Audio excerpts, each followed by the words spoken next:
너, 너, 대체 정체가 뭐야? 어디서 나타난 미친 여자야? 기회는 줬다. 할머니께 사과하고 꺼지라고. 우리 아빠가 누군지 알아? 이 동네가 누구 땅인지 아냐고? 넌 이제 죽었어. 핏발선 눈으로 악을 쓰는 소년의 목소리가 먼지 자욱한 시장 골목에 울려 퍼졌다. 그의 주변에는 건장한 친구 여럿이 고통스럽게 신음하며 나뒹굴고 있었다. 그들을 내려다보는 여자, 강설이의 눈빛에는 어떤 감정도 담겨 있지 않았다. 얼음장처럼 차가운 그녀의 목소리에 소년, 최강혁은 잠시 할 말을 잃었다. 이성으로는 이해할 수 없는 공포가 분노를 집어삼키려 했다. 그는 부들부들 떨리는 손으로 휴대폰을 꺼내들며 최후의 보루를 외쳤다. 자신이 가진 가장 강력한 무기, 아버지라는 이름을 꺼내든 순간 그는 자신이 이겼다고 확신했다. 하지만 그는 알지 못했다. 자신이 방금 건드린 상대가 그가 믿는 세상의 법칙이 전혀 통하지 않는 존재라는 것을. 이 모든 비극과 파멸의 시작은 불과 10분 전 아주 사소한 사건에서부터였다. 10분 전 중앙시장 뒷골목, 왁자지껄한 소음과 비릿한 생선 냄새, 고소하게 구워지는 빵 냄새가 뒤섞인 지극히 평범하고 활기찬 시장의 오후였다. 사람들은 저마다의 목적지를 향해 바쁘게 오갔고 그 누구도 낡은 휠체어에 앉아 손수 만든 반찬을 팔고 있는 박순자 할머니에게 특별한 관심을 두지 않았다.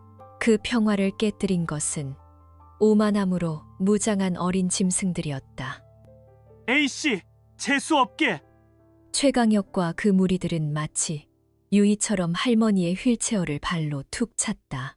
휘청거리는 휠체어에서 반찬통 하나가 떨어져 바닥에 나뒹굴었다. 할머니의 주름진 얼굴에 당혹감과 공포가 스쳤지만 소년들은 오히려 재미있다는 듯 낄낄거렸다. 할망구, 돈 좀 있어? 용돈 좀 줘봐. 우리 형님 기분 안 좋으시잖아. 그들은 할머니의 낡은 가방을 빼앗으려 했고 주변 상인 몇몇이 인상을 찌푸렸지만 누구 하나 선뜻 나서지 못했다. 저들이 누구의 아들인지, 저들의 심기를 거스르면 어떤 보복이 뒤따르는지 이 시장 사람들은 경험으로 알고 있었기 때문이다. 공포는 그렇게 일상을 무기력하게 만들고 있었다. 바로 그때였다. 검은 재킷에 평범한 청바지 차림의 한 여자가 그들 옆을 무심하게 지나치고 있었다. 장바구니도 들지 않은 그저 어딘가로 향하는 행인일처럼 보이는 강설이. 그녀는 이 추악한 광경에 아무런 관심도 없는 듯했다. 그녀의 시선은 허공을 향해 있었고 왼손은 시종일관 재킷 주머니에 꽂혀 있었다. 하지만 그녀의 발걸음이 멈춘 것은 공포와 체념 속에서 휠체어를 붙잡고 떨고 있는 할머니의 하얗게 마른 손이 눈에 들어온 순간이었다. 그 작은 손에 담긴 절망이 설이의 심장, 가장 깊은 곳에 있는 차가운 스위치를 눌렀다. 707 특수임무대대 호랑이의 심장. 적진 한가운데서도 흔들리지 않던 그 심장이 가장 일상적인 공간에서 가장 약한 자의 고통 앞에서 세차게 뛰기 시작했다. 주변의 모든 소음이 거짓말처럼 멎었다. 설이의 세상 속에서 시간은 잠시 멈췄다. 그녀는 천천히 고개를 돌려 먹잇감을 앞에 둔 맹수처럼 소년들을 응시했다. 그리고 얼어붙은 시장의 공기를 가르며 나지막이, 하지만 그 어떤 고함보다도 날카롭게 첫마디를 내뱉었다. 그만. 얼음장처럼 차가운 목소리였다. 크지 않았지만 그 어떤 고함보다도 날카롭게 고막을 파고들며 시장 골목에 혼탁한 공기를 갈랐다. 그 한마디는 마치 잘 벼려진 칼날처럼 모든 소음을 단번에 베어버렸다. 정적을 깬 그 한마디에 모두의 시선이 한 곳으로 쏠렸다. 어둠 속에서 그림자의 주인인 강설이가 천천히 모습을 드러냈다. 그녀의 눈빛은 수수용 메스처럼 예리하게 빛나고 있었다. 그 눈은 단순한 분노가 아니었다. 그것은 오차 없는 분석과 계산, 그리고 목표를 향한 냉철한 집중력이었다. 우두머리인 최강혁과 그 무리들은 처음에는 어리둥절한 표정으로, 그 다음에는 노골적인 비웃음으로 그녀를 훑어보았다. 평범한 옷차림, 화장기 없는 얼굴, 그저 그런 체구의 여자. 그들의 눈에는 만만하기, 짝이 없는 방해꾼으로 보였을 뿐이다. 아니, 오히려 새로운 장난감이 나타났다고 생각하는 듯했다. 뭐야, 이 아줌마는? 정의의 사도라도 되시나? 아니면 우리 강혁이 형한테 반했나? 한 녀석이 저질스러운 농담을 던졌다. 강혁이 킬킬거리며 조롱하자 무리들도 따라 웃었다. 아줌마, 이런데 끼어드는 거 아니야. 다치기 싫으면 곱게 가던 길 가시지. 그의 말투에는 약자에 대한 뿌리 깊은 경멸과 자신의 배경에 대한 오만한 자신감이 뚝뚝 묻어났다. 서리는 그들의 비웃음에도 미동조차 하지 않았다. 그녀의 시선은 오직 바닥에 쓰러진 박순자 할머니에게 고정되어 있었다. 떨리는 할머니의 어깨, 공포와 체념이 뒤섞인 눈빛, 휠체어를 꽉 쥔 하얗게 질린 손. 그 모습은 서리의 마음 가장 깊은 곳에 있는 무언가를 건드렸다. 그것은 단순한 의무감을 넘어선 지독한 훈련과 실전 속에서도 결코 마모되지 않았던 인간 본연의 분노였다. 그녀는 잠시 눈을 감았다. 머릿속으로 5명의 위치, 자세, 예상 이동 경로, 그리고 제압에 필요한 최소한의 움직임을 순식간에 시뮬레이션했다. 모든 계산이 끝났다. 다시 눈을 떴을 때 그녀의 목소리에는 강철 같은 의지가 실려 있었다. 마지막 경고였다. 할머니께 사과하고 꺼져. 그 말은 불씨가 되어 그들의 오만함에 불을 붙였다. 미쳤나 봐. 진짜. 강혁이 욕설을 내뱉으며 서리를 밀치기 위해 성큼 다가섰다. 네가 뭔데 명령이야. 그의 커다란 손이 서리의 가녀린 어깨에 닿으려는 바로 그 찰나였다. 주변 상인 몇몇은 저도 모르게 눈을 질끈 감았다. 하지만 강혁의 손은 허공을 갈랐다. 눈으로 좇을 수 없는 찰나의 순간 서리의 몸이 잔상처럼 흔들리더니 강혁의 시야에서 사라졌다. 강혁의 동공이 당혹감으로 커졌다. 그리고 다음 순간 그는 비명을 지를 새도 없이 바닥에 무릎을 꿇었다. 그의 팔은 등 뒤로 기괴한 각도로 꺾여 있었고 손목 관절에서는 뼈가 어긋나는 듯한 끔찍한 고통이 온몸의 신경을 타고 번개처럼 퍼져나갔다. 고통은 거기서 그치지 않았다. 서리의 다른 쪽 손이 정확하게 그의 목과 어깨가 이어지는 승모근, 상부, 신경총을 강하게 압박했다. 찌릿, 마치 수천 볼트의 전기가 흐르는 듯한 충격에 강혁은 온몸의 힘이 빠져나가며 그대로 바닥에 고꾸라졌다. 서리는 무자비한 힘이 아닌 707 특수임무대대 호랑이에서 수만 번 연마한 정교한 전투 기술을 사용했다. 그녀는 강혁의 공격을 흘려보냄과 동시에 단 2번의 움직임으로 그의 손목 관절을 완벽하게 제압하고 신경을 마비시켰다. 뼈는 부러뜨리지 않되 극심한 고통으로 상대를 완전히 무력화시키는 기술. 이것이 바로 그들이 말하는 응징의 방식이었다. 힘은 약자를 괴롭히라고 있는 게 아니야. 지키라고 있는 거지. 서리의 뇌리에 교관의 목소리가 스쳐 지나갔다. 강혁이 형. 상황 파악이 되지 않은 나머지 4명이 고함을 지르며 한꺼번에 덤벼들었다.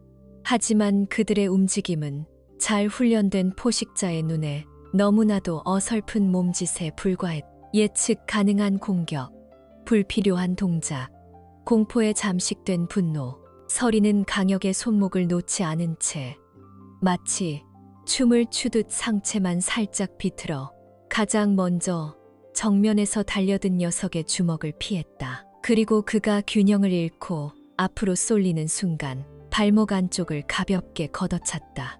쿵! 하는 둔탁한 소리와 함께 녀석은 시장 바닥에 큰 대자로 뻗었. 그와 동시에 옆에서 날아온 발차기. 서리는 그 다리를 기다렸다는 듯 팔뚝으로 가볍게 받아냈다.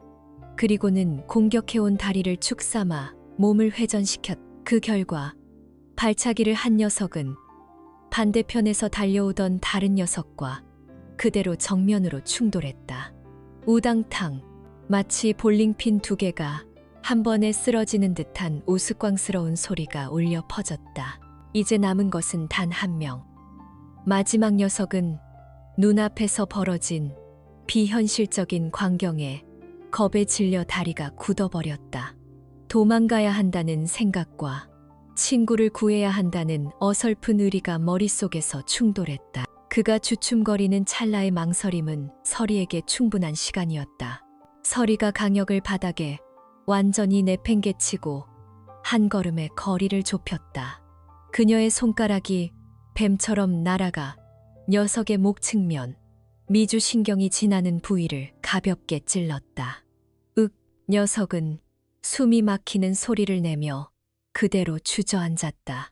시야가 흐려지고 다리에 힘이 풀렸다. 시작부터 끝까지 단 30초도 걸리지 않았다. 시장은 다시 한번, 이번에는 경악과 불신이 뒤섞인 소름 돋는 침묵에 휩싸였다. 조금 전까지 할머니를 둘러싸고 위협하던 5명의 건장한 남학생들이 이제는 한 명의 평범해 보이는 여성에게 속수무책으로 쓰러져 신음하고 있었다. 믿을 수 없는 광경에 구경하던 사람들은 모두 입을 벌린 채 얼어붙었다. 과일 가게 아주머니는 손에 들고 있던 사과를 떨어뜨리는 것도 몰랐다. 그 모든 과정에서 서리는 단 한 번도 재킷 주머니에서 왼손을 빼지 않았다.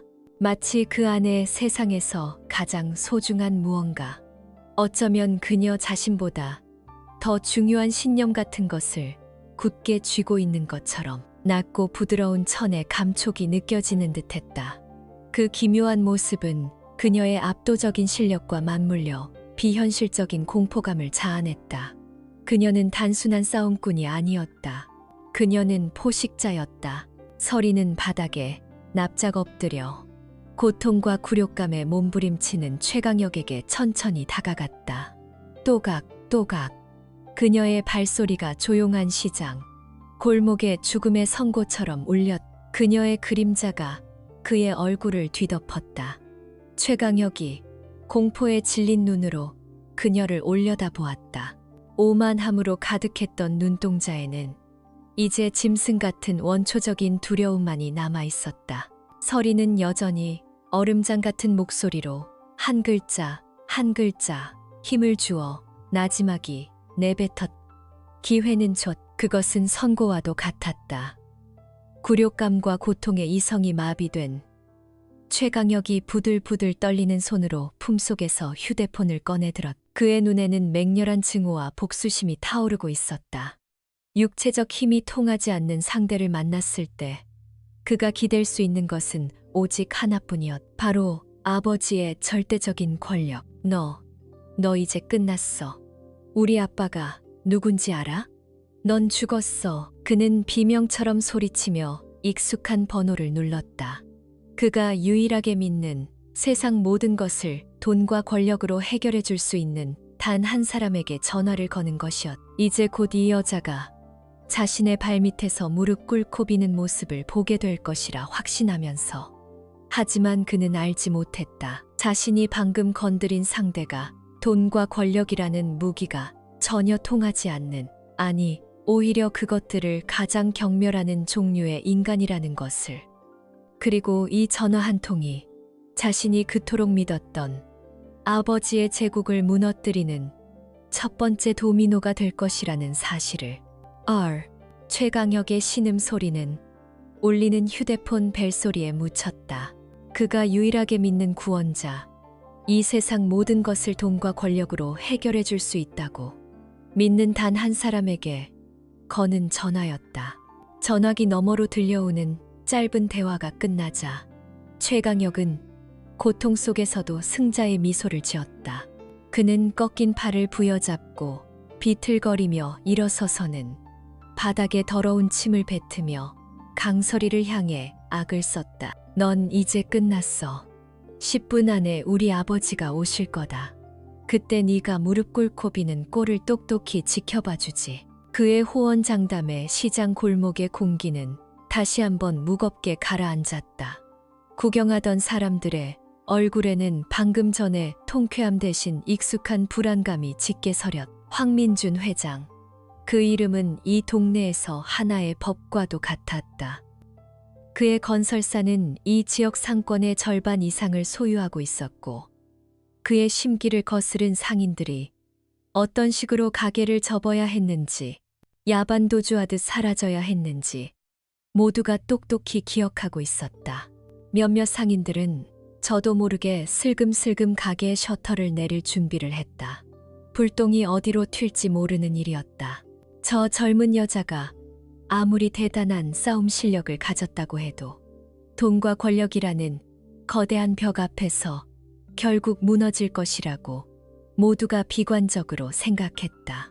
그것이 그들이 평생 배워온 세상의 이치였으니까. 아가씨, 그냥 가요. 제발. 저 사람들 무서운 사람들이야. 박순자 할머니가 떨리는 목소리로 서리의 옷자락을 붙잡았다. 헬쑥한 얼굴에는 공포와 미안함이 뒤섞여 있었다. 자신 때문에 젊은 사람이 험한 꼴을 당할까봐 심장이 내려앉는 것 같았다. 하지만 서리는 할머니의 차갑고 거친 손을 자신의 따뜻한 손으로 부드럽게 감싸주며 나지막이 속삭였다. 괜찮아요, 할머니. 제가 있잖아요. 그녀의 목소리에는 근거를 알 수 없는, 하지만 이상하리만치 단단한 확신이 담겨 있었다. 약속한 10분은 영원처럼 길게 느껴졌다.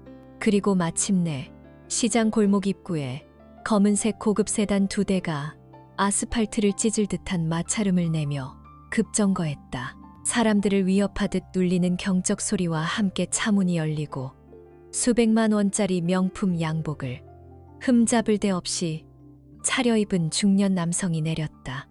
황민준 회장이었다. 그의 뒤를 이어 칼날처럼 날카로운 인상의 변호사 2명이 서류 가방을 들고 내렸다. 황 회장의 얼굴은 잘 관리된 피부 아래 분노가 들끓어 흉하게 일그러져 있었다. 그는 주변을 둘러보거나 아들의 상태를 살피는 대신 오직 한 곳, 감히 자신의 권위에 도전한 강설이에게로 직행했다. 그의 걸음걸이에는 세상을 자신의 발밑에 두고 있다는 오만함이 가득했다. 우리 아들한테 손댄 게 너냐? 그의 목소리는 낮았지만 그 안에 담긴 위압감은 시장 전체를 얼어붙게 만들었다. 그는 상황을 묻지도 자초지종을 들으려 하지도 않았다. 그의 눈에 비친 것은 오직 감히 자신의 귀한 아들을 건드린 괘씸하고 천박한 년뿐이었다.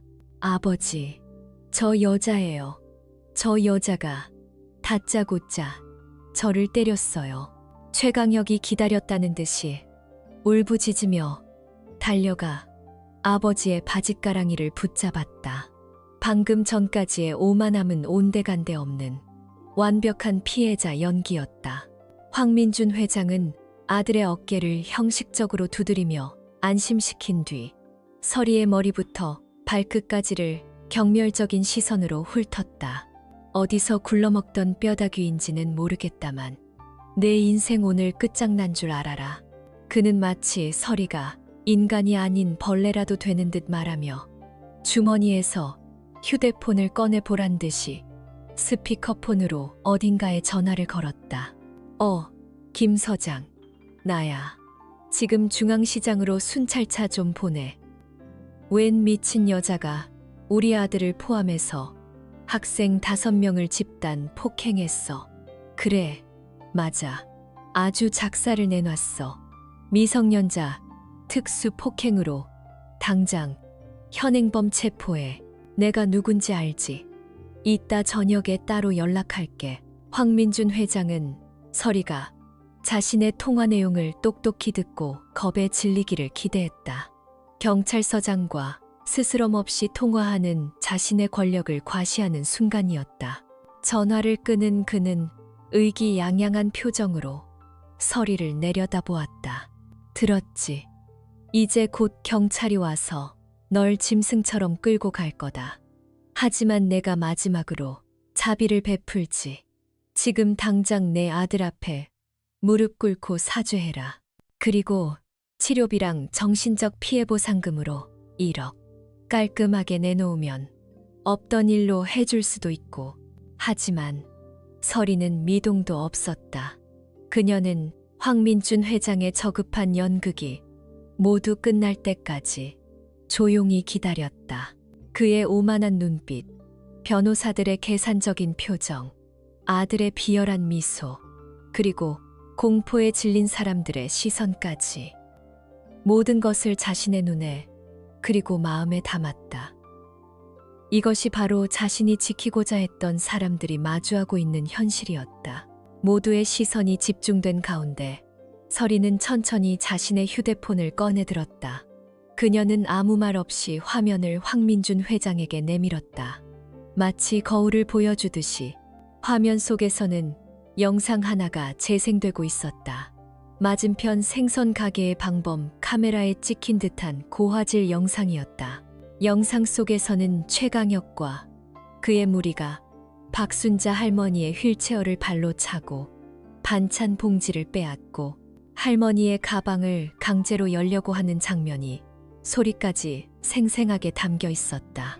그리고 그들이 서리의 어깨를 먼저 밀치며 시비를 거는 장면까지 너무나도 선명한 증거였다. 황민준 회장의 얼굴이 급격하게 굳어졌다. 그의 입에서 짧은 탄식이 흘러나왔다. 이게 뭐야? 옆에 있던 변호사들도 영상을 보고는 서로 눈빛을 교환하며 당혹감을 감추지 못했다. 한 변호사가 황 회장의 귀에 대고 작게 속삭였다. 회장님, 이건 저희에게 매우 불리합니다. 상황이 순식간에 역전되고 있었. 미성년자 특수폭행이 아니라 노인 학대 및 공갈 협박, 그리고 폭행 유발이 먼저겠네요. 서리가 얼음처럼 차가운 목소리로 말했. 그리고 정당방위. 제 행동은 법적으로 아무 문제가 없습니다. 그 순간 서리는 저도 모르게 재킷 주머니 속에 낡은 실크 손수건을 꽉 움켜쥐었다. 부드러운 감촉이 손바닥에 전해져 오자 들끓던 분노가 차갑게 식으며 냉철한 이성으로 바뀌었다. 손끝으로 만져지는 닳고 다른 자수의 흔적. 이 손수건은 그녀에게 단순한 물건이 아니었다. 그것은 지켜야 할 약속이자 결코 잊어서는 안 될 신념의 증표였다. 궁지에 몰린 황민준 회장의 얼굴이 분노로 시뻘게 달아올랐다. 자신의 완벽한 시나리오가 한순간에 무너진 것에 대한 당혹감, 그리고 감히 자신의 권위에 정면으로 도전한 저 여자에 대한 사리가 뒤섞였다. 그는 이빨을 갈며 다음 수를 생각했다. 폭행죄로 엮는 것은 틀렸다. 그렇다면 그의 악랄한 눈빛이 옆에 서서 벌벌 떨고 있는 박순자 할머니에게로 향했. 가장 약한 고리. 그래, 저거다. 그는 비열한 미소를 지으며 말했다. 좋아. 똑똑한 년인 줄 알았더니 아직 세상 무서운 줄 모르는군. 법대로 하자고? 그래, 좋다. 정당 방위든 뭐든 경찰서 가서 지겹도록 조사는 받게 되겠지. 군인 신분으로 민간인과 시비가 붙었으니 네 앞길도 순탄치는 않을 거고. 그는 잠시 말을 끊고 할머니를 손가락으로 정확히 가리키며 말을 이었다. 그 목소리는 뱀처럼 차갑고 끈적거렸다. 하지만 말이야, 저 할망구가 살고 있는 그 낡아빠진 집, 그 건물 주인이 누군지 알아? 바로 내 친구야. 내가 오늘 전화 한 통만 하면 당장 다음 주에 그 집은 철거 들어간다. 길바닥에 나앉고 싶지 않으면 지금이라도 현명하게 구는 게 좋을 거야. 어디 한번 계속 덤벼보시지. 그것은 명백한 협박이었다. 자신의 아들이 저지른 죄를 덮기 위해 힘없는 노인의 마지막 남은 보금자리를 인질로 잡는 가장 추악하고 비열한 수법이었. 박순자 할머니의 입에서 비명 같은 소리가 터져 나왔다. 할머니의 얼굴이 새하얗게 질리며 금방이라도 쓰러질 듯 휠체어가 휘청거렸다. 주변 사람들 역시 경악을 금치 못했다. 아무리 돈 많고 힘 있는 사람이라도 어떻게 저렇게까지 잔인할 수 있단 말인가. 사람들의 수군거림은 공포의 찬탄식으로 변했다. 모두가 황민준 회장의 잔인함에 얼어붙어 있을 때였다. 지금까지 냉철함을 유지하던 강설이의 눈빛이 변했다. 차가운 얼음 같던 그녀의 눈동자 깊은 곳에서 용암처럼 뜨겁고 위험한 불꽃이 타오르기 시작했다. 그녀는 황민준 회장을 똑바로 노려보았다. 설이가 천천히 입을 열었다. 그녀의 목소리는 이전보다 훨씬 낮고 섬뜩할 정도로 조용했다. 당신, 방금 돌이킬 수 없는 실수를 했어. 그녀의 침착한 행동에 황 회장은 순간 당황했지만 이내 저 여자가 겁을 먹고 누군가에게 도움이라도 청하려는 것이라 지레짐작하며 비웃었다. 그래, 어디 한번 전화해봐라. 내까짓게 전화해봤자 누가 도와줄 것 같으냐. 그는 자신의 권력이 이 나라의 법 위에 군림한다고 굳게 믿고 있었다. 돈으로 살 수 없는 것은 없다고 평생을 그렇게 살아왔다. 하지만 설이의 입에서 나온 이름들은 그의 상상을 초월하는 것이었다. 그것은 돈으로 통제되는 사적인 네트워크가 아닌 국가라는 거대한 시스템 그 자체였다. 박중령님, 저 강설이입니다. 국방정보본부의 지원이 필요한 상황이 발생했습니다. 좌표는 즉시 전송하겠습니다. 네, 긴급 상황입니다. 수화기 너머로 짧은 대답이 들려오자 설이는 망설임 없이 전화를 끊었다. 황 회장의 얼굴에 처음으로 의아한 표정이 스쳤다. 국방정보본부, 군대 내에서도 가장 비밀스러운 조직 중 하나였다. 일개 상사 따위가 어떻게 중령급 지휘관과 직접 통화를 한단 말인가. 저 여자가 대체 뭐길래? 그의 머릿속에 처음으로 불안의 싹이 텄다. 설이는 그의 표정 변화 따위는 안중에도 없다는 듯 두 번째 번호를 눌렀다. 이번에는 훨씬 더 부드러운 목소리였다.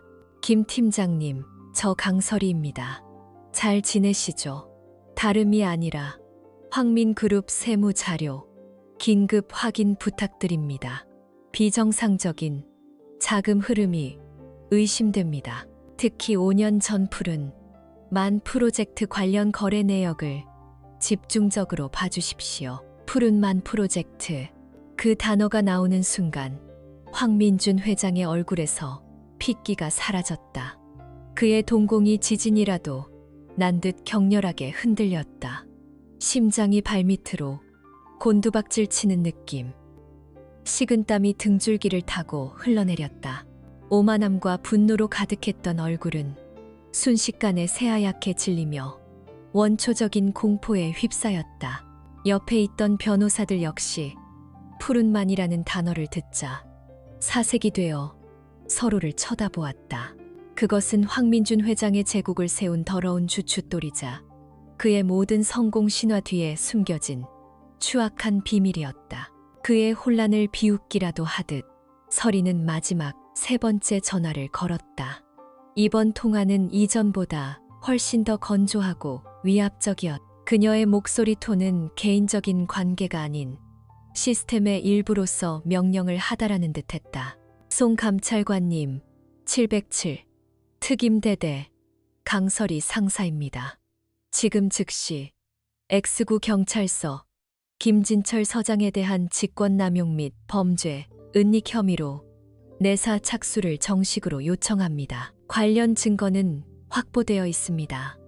네, 공식적인 요청입니다. 설이는 전화를 끊고 휴대폰을 주머니에 넣었다. 그녀는 아무런 설명도 추가적인 위협도 하지 않았다. 그저 행동으로 보여주었을 뿐이다. 하지만 그녀의 침묵은 그 어떤 협박보다도 무겁게 황민준 회장과 그의 변호사들을 짓눌렀다. 방금 전까지 시장을 지배하던 권력의 화신은 이제 사형 선고를 기다리는 죄수처럼 떨고 있었다. 그의 돈으로 엮인 부패한 인맥이라는 거미줄은 국가라는 거대한 칼날 앞에서는 아무런 힘도 쓰지 못하는 한낱먼지에 불과했다. 그의 더러운 권력과 서리의 깨끗한 권력, 그 힘의 질과 무게는 애초에 비교 대상이 아니었다. 시장 골목에는 다시 한번 무거운 침묵이 흘렀다. 하지만 이번 침묵의 의미는 완전히 달랐다. 그것은 더 이상 공포와 체념의 침묵이 아니었다. 거대한 악이 무너지는 순간을 목격하는 경외감과 기대감이 뒤섞인 숨 막히는 정적이었다. 사람들은 이제 서리를 단순한 싸움 잘하는 여자가 아닌 거대한 불의에 맞서는 정의의 화신처럼 바라보고 있었다. 바로 그때 정적을 깨고 날카로운 벨소리가 울려 퍼졌다. 모두의 시선이 소리의 근원지 황민준 회장의 손에 들린 휴대폰으로 향했다. 그는 마치 독사를 보듯 자신의 휴대폰을 내려다보았다. 액정에는 김진철 서장이라는 이름이 떠 있었다. 조금 전까지만 해도 자신의 충실한 개였던 이름. 그는 떨리는 손으로 간신히 통화 버튼을 눌렀다. 수화기 너머로 방금 전까지 그에게 아부하던 김 서장의 다급하고 공포에 질린 목소리가 스피커폰을 통해 시장 전체에 울려 퍼졌다. 회장님, 큰일 났습니다. 지금 연방감찰팀이 이쪽으로 오고 있답니다. 도대체 무슨 짓을 하신 겁니까? 저까지 다 죽게 생겼잖아요. 황민준 회장의 손에서 휴대폰이 힘없이 떨어져 바닥에 부딪혔다. 그의 얼굴은 이제 하얀색을 넘어 잿빛으로 변해 있었다. 그의 제국을 지탱하던 첫 번째 기둥이 그의 눈앞에서 너무나도 허무하게 무너져 내리고 있었다. 그리고 그것은 시작에 불과했다. 그의 옆에 서 있던 두 변호사의 휴대폰에서도 동시에 미친 듯이 벨이 울리기 시작했다. 한 명은 회사 재무팀으로부터, 다른 한 명은 검찰에 있는 동기로부터 걸려온 전화였다. 시장 골목은 순식간에 파멸의 교향곡을 연주하는 불협화음으로 가득 찼다. 김 서장의 전화가 바닥에 떨어져 액정이 박살나는 것과 거의 동시에 황 회장 옆에 서 있던 두 변호사의 휴대폰이 약속이라도 한 듯 미친 듯이 울려댔다. 한 명은 회사 재무팀으로부터 걸려온 전화에 사색이 되었고, 다른 한 명은 검찰에 있는 대학 동기로부터 온 문자를 확인하고는 휘청거렸다. 그의 태블릿 화면에는 주식시장 앱의 붉은색 하한과 그래프가 선명하게 떠 있었다. 회장님, 큰일 났습니다. 방금 국세청에서 특별 세무조사팀이 본사로 들이닥쳤다고 합니다. 모든 법인 계좌가 동결되었습니다. 자금줄이 완전히 막혔습니다. 황 회장, 자네 지금 어디야? 5년 전 푸른만 프로젝트 관련해서 검찰에서 내사 중이던 파일이 오늘 갑자기 재수사 명령으로 바뀌었어. 내부 고발자가 나온 것 같아. 당장 몸부터 피해. 혼란은 여기서 그치지 않았다. 황민준 회장의 주머니 속에서 진동이 멈추지 않았다. 화면에는 수십 개의 메시지가 쉴 새 없이 떠올랐다. 어젯밤까지 형님, 아우하던 정치인들, 분기마다 상납을 받던 고위 공무원들, 사업 파트너들로부터 온 절연 통보였. 마치 전염병 환자를 대하듯 모두가 그에게서 등을 돌리고 있었다. 황 회장, 당분간 연락하지 말게. 나까지 죽을 일 있나? 투자금 전액 회수하겠습니다. 계약 파기 위약금은 변호사를 통해 청구하겠습니다. 황민그룹과의 모든 거래를 즉시 중단합니다. 속보 황민그룹, 푸른만 프로젝트 비리 의혹으로 검찰 압수수색, 긴급 국세청, 황민그룹 및 계열사 전격 세무조사 착수, 문자 메시지 하나하나가, 뉴스 속보 하나하나가 그의 제국을 이루고 있던 기둥을 무너뜨리는 망치 소리처럼 들렸다. 돈과 인맥으로 엮여 있던 그들의 관계는 위기 앞에서 거미줄보다도 허약했다. 황민준 회장은 완전히 무너져 내렸다. 그는 자신의 눈앞에서 벌어지는 일을 도저히 믿을 수 없었다. 수십 년간 쌓아올린 철옹성이 어떻게 저 여자의 전화 몇 통에 이렇게 허무하게 무너질 수 있단 말인가. 그는 강설이를 보았다. 그녀는 괴물인가? 아니면 과거의 망령인가? 조금 전까지 세상을 호령하던 포식자의 모습은 온데간데 없고 이제는 사냥꾼 앞에서 모든 것을 빼앗긴 채 벌벌 떠는 짐승만이 남아 있었다.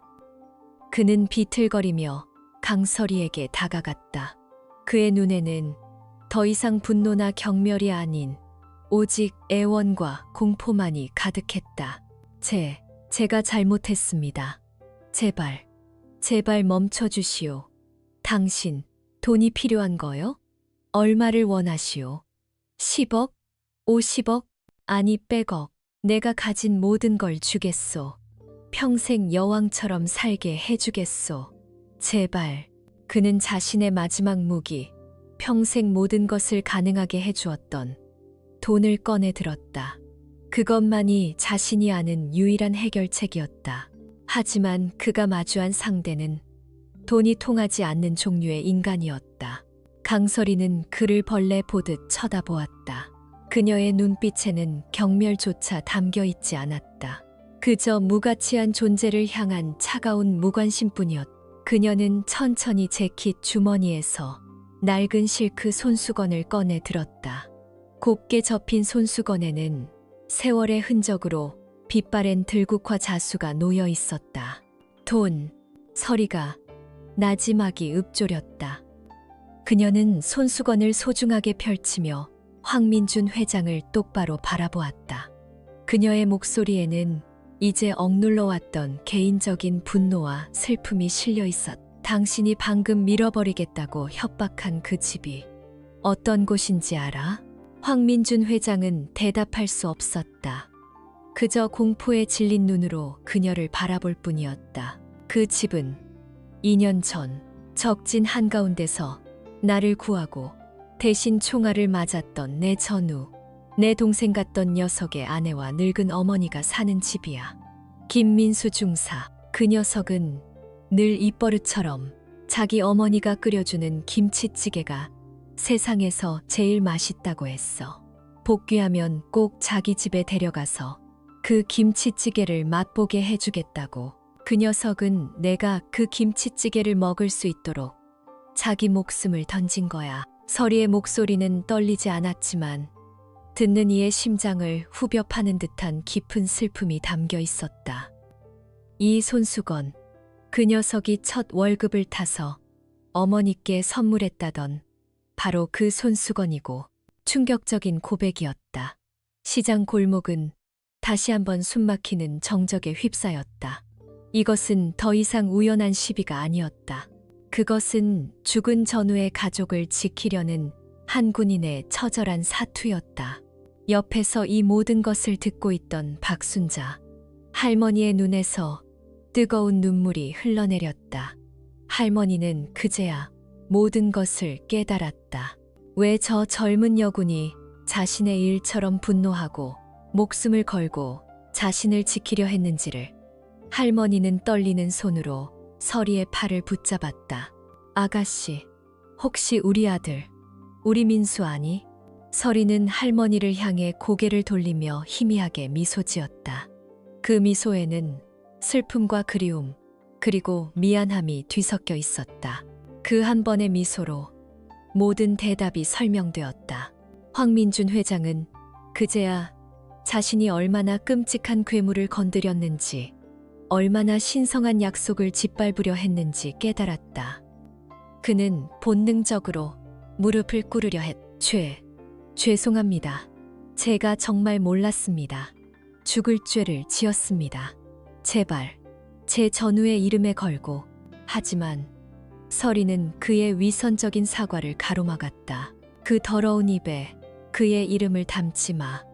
사과는 내가 아니라 저분께 해야지. 그녀는 휠체어에 앉아 아들의 유품을 든 채 오열하고 있는 박순자 할머니를 가리켰다. 그리고는 시장에 모여든 수백 명의 사람들을 둘러보며 모두에게 들릴 만큼 크고 단호한 목소리로 명령했다. 그리고 여기서 이 모든 사람들이 보는 앞에서 당신의 아들과 함께 무릎 꿇고 사죄해 진심으로 용서를 빌어.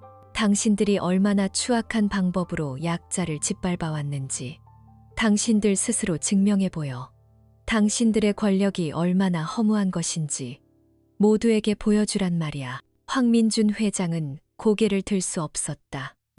그의 뒤에서는 아들 최강혁이 모든 상황을 이해하지 못한 채 그저 아버지의 몰락을 보며 울고 있었다.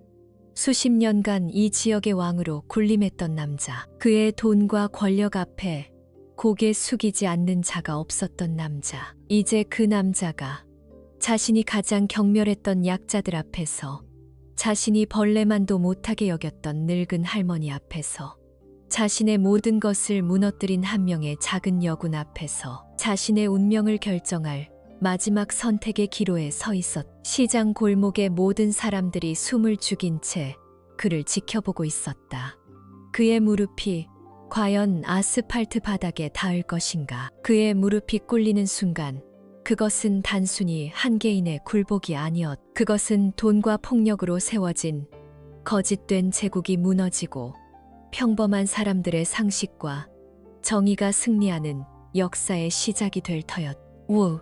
황민준 회장의 무릎이 더러운 아스팔트 바닥에 닿는 순간 시장 골목을 짓누르던 길고 긴 어둠이 걷히고 새로운 희망의 새벽이 밝아오고 있었다. 그날의 사건은 걷잡을 수 없는 파장을 일으켰다. 황민준 회장과 그의 아들 최강혁은 현장에서 출동한 검찰 수사관들에게 즉시 체포되었. 강설이가 요청했던 경찰이 아닌 연방감찰팀과 검찰특별수사팀이 먼저 도착한 것이다. 황 회장이 그토록 믿었던 김진철 서장은 직권남용 혐의로 직위 해제된 후 강도 높은 조사를 받아야 했다. 언론은 벌집을 쑤신 듯 들끓었다.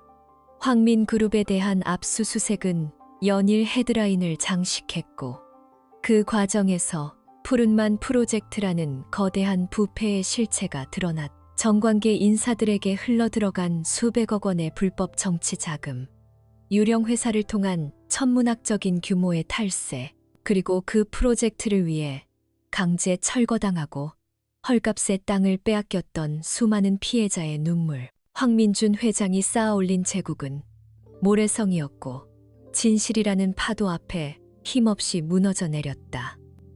결국 황민준 회장은 수십 년의 중형을 선고받았고 그의 아들 최강혁 역시 소년원으로 보내져 죗값을 치르게 되었다. 하지만 진짜 변화는 법정 밖에서 일어나고 있었다. 공포의 상징이 사라진 시장 골목에는 놀라운 활기가 돌기 시작했다. 상인들은 더 이상 황 회장의 눈치를 보지 않았고 서로의 안부를 물으며 힘든 일이 있으면 자기 일처럼 도왔다. 불의를 보고도 애써 외면해야 했던 사람들은 이제 곤경에 처한 이웃을 보면 망설임 없이 손을 내밀었. 강설이가 보여준 작은 용기가 그들 마음속에 잠들어 있던 선한 의지를 깨운 것이다. 몇 달 후 강설이는 국방부 장관 표창과 함께 특별 진급이라는 영예를 안았다. 그리고 그녀의 용감한 행동은 군 전체에 큰 영감을 주었다.